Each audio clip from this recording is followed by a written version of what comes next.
Hello everybody and welcome. In this video I will show you how to rename your speaker Amazon Echo Show 8. You have to start by open the application and now go to devices right here at the bottom. Now click on your speaker and go to settings.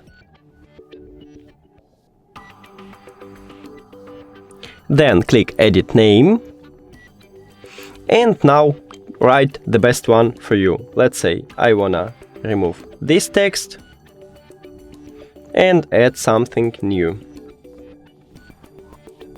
And after you finish, click done or return or OK, and we did it.